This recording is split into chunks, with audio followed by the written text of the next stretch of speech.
Bem-vindo aqui em mais um vídeo que nós vamos conversar sobre análise de papéis. Hoje é dia 31 de julho de 2024, o último dia do mês, e no dia de ontem a Copasa fez a divulgação dos seus resultados, sendo que ela fará hoje, às 11 da manhã, a sua teleconferência para apresentar esses resultados. Resultados para o segundo trimestre de 2024, onde apresentaram números bastante interessantes. Para você que é investidor ou que pretende investir em Copasa, é interessante dar uma olhada nesses números. Nós vamos dar uma passada na parte de levantamento desses dados para construir a nossa tabela de indicadores fundamentalistas. Mas eu recomendo de forma muito forte que, se você pretende entrar na companhia ou pretende aumentar a sua posição, dê uma olhada na teleconferência de resultados, porque muitas coisas que eu vou tratar aqui podem ser melhor esclarecidas. Agora são 5 para as 10 da manhã, o mercado ainda não abriu, o pregão não abriu, então, em princípio, devo utilizar os dados ou o preço da ação do dia de ontem para formar os nossos indicadores. Eu vou utilizar as informações trimestrais, a parte que realmente nos interessa está aqui nas DFs, Demonstrações Financeiras Consolidadas.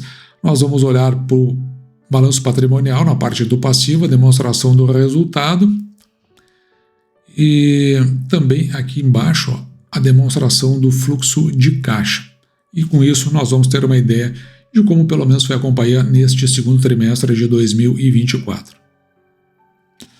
Olhando para o balanço patrimonial na parte do passivo, se você quiser saber com relação ao endividamento da companhia, o endividamento, veja que eu deixei marcado aqui onde está esse quadro em vermelho. No total, 647 milhões, ele até está menor aqui do que o fechamento do exercício anterior. Isso está dividido em duas partes, né? Empréstimos e financiamentos, propriamente dito, 123 milhões, e aqui embaixo em debêntures, 524 milhões, e o somatório vai dar esses 647. Quando repete aqui embaixo é simplesmente porque é uma divisão desse valor, né? O principal, se você for ver, ele fica aqui em cima. E depois essa numeração vai sendo subdividida, mostrando no que cada item está dividido logo abaixo. E a outra parte que nos interessa, então, depois de ter olhado para a parte do endividamento, é exatamente com relação ao patrimônio líquido da companhia. O patrimônio líquido da companhia, ele atualmente está em 7 bilhões 632 milhões aproximadamente, e ele está maior do que no fechamento do ano passado, embora esteja menor do que no fechamento do trimestre anterior, o primeiro trimestre de 2024. Então, uma curiosidade aí, tem uma redução pequena no patrimônio líquido da Copasa. Patrimônio líquido que nós iremos transpor para a nossa tabela de construção dos indicadores. Aqui nas demonstrações dos resultados, a gente pode ver informações relativas, por exemplo, à receita. Veja que a receita no primeiro trimestre de 2024 foi de 1,9 bilhões aproximadamente.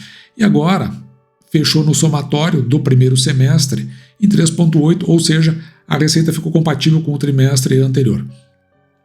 No entanto, com relação ao primeiro semestre de 2023, que foi de 3,5 bilhões, cresceu 8,32%. Aqui são notas minhas. O que tiver marcado em vermelho, ou tiver sinalizado, os quadros que estão circundando os números, fui eu que coloquei, isso não está no balanço. Aqui, com relação ao lucro da Copasa, veja que no primeiro trimestre foi de 325 e agora foi de 676, portanto, sutilmente melhor que o primeiro trimestre de 2024 no segundo trimestre, por isso que está dando mais do que o dobro ali. Quando do fechamento do primeiro semestre de 2023, portanto do ano passado, tinha sido esse lucro líquido de 586 milhões aproximadamente, e agora chega a 676, um crescimento muito interessante aqui de 15,28%. Também um dado que nos chama a atenção, por isso nós colocamos esses resultados como interessantes lá no começo. E a outra parte que nós gostamos de olhar há muito tempo que eu não tenho visto, na verdade, não tenho abordado, pelo menos aqui no canal, é com relação ao fluxo de caixa. Mas o fluxo de caixa basicamente vai estar dividido em 4 partes importantes. A primeira delas é com relação ao caixa líquido das atividades operacionais. Ou seja, entre o que a companhia teve de custos, né, teve de despesas para que ela gerasse o seu serviço, que ela pudesse vender, ou seja, o que saiu no final pelo o que custou, quando a gente subtrai isso, a gente quer que dê positivo. E veja que o caixa líquido da companhia, ele ultrapassa das atividades operacionais, caixa líquido das atividades operacionais, ultrapassa R$1 bilhão, bem acima aqui dos 826 milhões no primeiro semestre do ano passado. Aqui eu estou comparando semestre com semestre, que é como, né, o fluxo de caixa se estabelece os comparativos. Quando eu olho mais aqui embaixo para o caixa líquido das atividades de investimento, aqui eu quero que dê negativo isso, por 2 razões. Quer dizer, não que sejam realmente essas 2 razões exclusivas, mas são as mais importantes, porque significa que ou a companhia está comprando ativos ou ela está aplicando os valores que ela possui, aquele valor a mais que ela tem. Então, por isso que a gente considera importante que aqui dê negativo. Veja que no primeiro semestre do ano passado foi de 636 milhões e agora está 1 bilhão e 100. Isso porque, você pode dar uma olhada aqui, ó, teve aquisição de ativos de contrato, então isso aqui está mais ou menos regular. Veja que o ano passado foi de 464 milhões, agora de 561, 100 milhões a mais, ou seja, aumentou a aquisição desses ativos, mas me chamou a atenção aqui foi de fato a aquisição dos ativos intangíveis, que passou de 141 milhões no ano passado para 283, mais do que dobrando neste caso. Então aqui, os intangíveis, por exemplo, eu só vou dar um exemplo de um intangível. Quando se compra um software é um intangível, né? A gente não consegue pegar o software. E normalmente isso está atrelado a uma possível melhoria ou até redução de custos na composição do caixa das atividades operacionais. Então, por isso, desses investimentos. O resto é aquisição de ativos de contrato, ele já tem mais ou menos uma previsibilidade. Então, o importante é que, se está fazendo essa aquisição, mesmo que esteja aumentando, isso vai refletir depois no caixa, tudo ok. E a outra parte que me chamou bastante atenção foi isso aqui, ó, os títulos e valores imobiliários, ou seja, são os investimentos da companhia que não teve nada no ano passado e agora 230 milhões, o que é importante porque, de certa forma, isso vai compor o caixa ou os equivalentes em caixa da companhia. E aí, uma parte que muitas vezes não se observa é com relação ao caixa líquido das atividades de financiamento. Veja que ele foi de 545 milhões no ano passado, no primeiro semestre, e agora 630. Isso porque houve o ingresso ou houve um empréstimo. Aqui eu quero também que dê negativo, certo? Porque significa que a companhia provavelmente ela está pagando por empréstimos que ela tem. Se der positivo é porque ela está contraindo dívida. Então, como deu negativo, ela significa que ela pagou mais do que ela trouxe de endividamento. Veja que o ano passado ela contraiu aqui, ó, houve ingresso de empréstimos, financiamentos e debêntures de 256 e agora aqui está em 436, ou seja, foi mais que o ano passado. Outro fator aqui importante para se olhar nesse item é com relação ao pagamento de proventos. Então veja que juros sobre capital próprio vai estar aqui, ó. O ano passado foi de 352 milhões e agora nesse primeiro semestre de 148 milhões. Então ano passado, quando eu digo ano passado, eu estou me referindo ao primeiro semestre de 2023. E também houve o pagamento de dividendos, que não teve no ano passado, mas esse ano dividendos foi de 541 milhões, ou seja, teve um maior pagamento.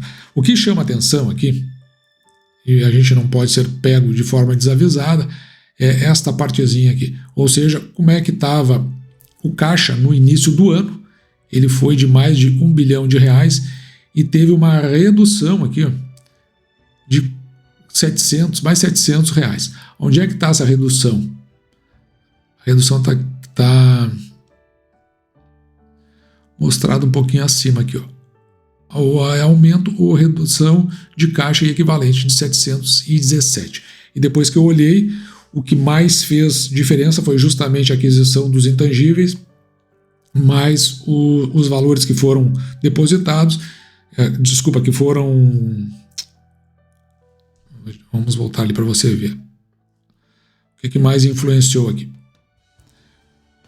Então, foi a aquisição do intangível, que foi mais de 140 milhões, e aqui embaixo, os títulos e valores imobiliários, 230. Então, são esses dois valores que mais pesaram, além dessa contratação aqui embaixo de empréstimo. Isso aí foi o que mais pesou. O importante aqui, que eu vislumbrei, que acho que você pode entender também, está vendo aqui no ano passado, o caixa era de 1 bilhão 122 milhões. Um pouquinho maior do que 10% a mais, né, do que aqui neste primeiro semestre. E também aconteceu essa redução do caixa. Só que, lembrando que lá não teve tanta aquisição de intangível e também não teve tanta contratação de investimentos de cunho financeiro. Então, é o que fez aumentar. Então, aparentemente, a companhia não está torrando o seu caixa para pagar dividendos. Então, mais ou menos é isso que nós estamos vendo. E em que pese, neste ano, ou pelo menos neste primeiro semestre, ele tenha pago mais do que aconteceu no ano passado. E agora nós podemos, então, construir aqui a nossa tabela com os dados fundamentalistas que dão a nossa projeção para a Copasa para o fechamento do ano de 2024. Veja que ela é bem estável com relação à sua geração de receitas. Veja que a gente tinha uma projeção de 7,6 bilhões, quase 7,7, e mais ou menos está compatível com a nossa projeção, está bem equilibrado dentro do que a gente previu lá no início do ano, isso que nós levamos em consideração para ajustar o juro real na nossa economia. Também a gente pode ver aqui que o lucro líquido ele guarda também uma certa compatibilidade, está um pouquinho abaixo, mas aqui a gente está fazendo uma projeção para o final do ano. Tem muita coisa ainda para acontecer, tem um semestre inteiro e provavelmente deva andar nessa faixa. Nós tínhamos uma projeção bastante conservadora de R$ 1,50 de pagamento de proventos, isso porque a gente considera aqui embaixo a média dos últimos 5 anos, então a gente mais ou menos considerou isso. Entretanto, a gente viu que a Copasa está bem acima dessa composição. Então nós estamos utilizando a média do payout da companhia dos últimos 5 anos para justamente calcular que ela pode vir a pagar esse ano R$ 2,28. Acredito até que vai superar bastante isso. Só não sei se vai chegar nos R$ 2,90 que ela pagou ano passado, mas deve ir muito rápido. Isso aí a gente vai ajustando conforme os trimestres vão se sucedendo. Com relação ao patrimônio líquido, veja que ele cresce aqui, pouquinho, 0,77, ele reduz em relação ao primeiro trimestre, e a gente viu ali que houve, de fato, algumas aquisições que levaram para isso. Desta forma, o valor patrimonial por ação, considerando o número de ações, fica em R$ 20,07. O número de ações da Copasa é de 380 milhões de ações, uma base acionária bem pequena, o que é muito interessante. É outra coisa que chama atenção. Eu considerei o preço da ação do fechamento do pregão passado, R$ 22,12. Com isso, nos dá um preço da ação, dividido pelo valor patrimonial por ação, em 1,10.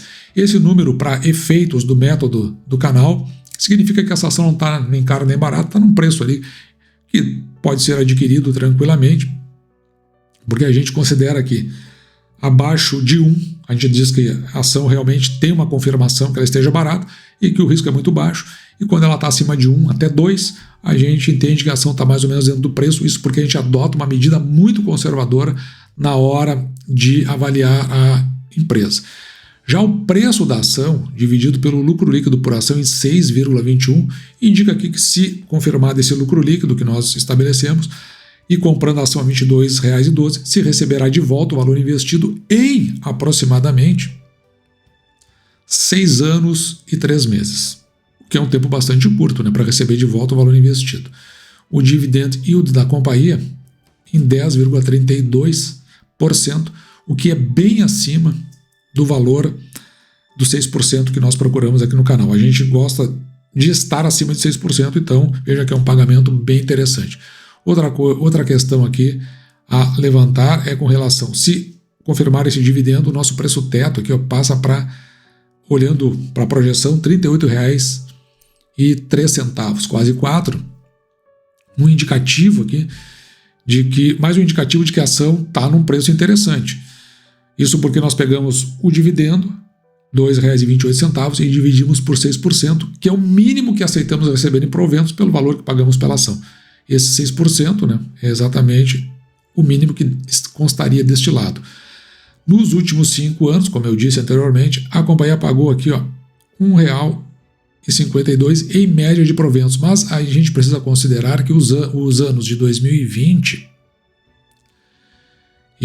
2021 e 2022 foi bem baixo. Isso aqui foi bem baixo porque ainda é decorrente, né, do período pandêmico, que houve uma série de questões ali que, na verdade, houve um contencioso de pagamentos de água, de luz e etc. por conta do período pandêmico, então houve essa redução que a gente está vendo aí. Mas voltando à sua normalidade, claro que isso aí puxou essa média para baixo, e mesmo essa média lá embaixo, R$ 1,52, se nós dividirmos por 6%, o nosso preço teto, quando olhamos para o passado, fica em R$ 25,28. Todo esse indicativo nos mostra que a Copasa, ela parece uma companhia num momento muito interessante para se comprar ações. No caso, essa análise é a primeira companhia de saneamento que a gente faz, depois tem a Sanepar, e eu gosto de comparar a Copasa com a Sanepar.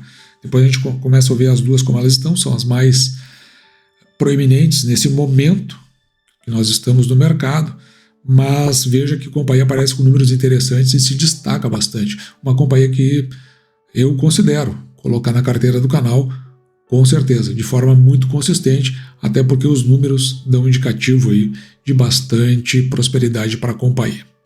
E dito isso, eu vou ficando por aqui. Espero você tenha gostado. Me despeço de você, desejando que você fique com Deus e deixando, como sempre, o meu grande abraço.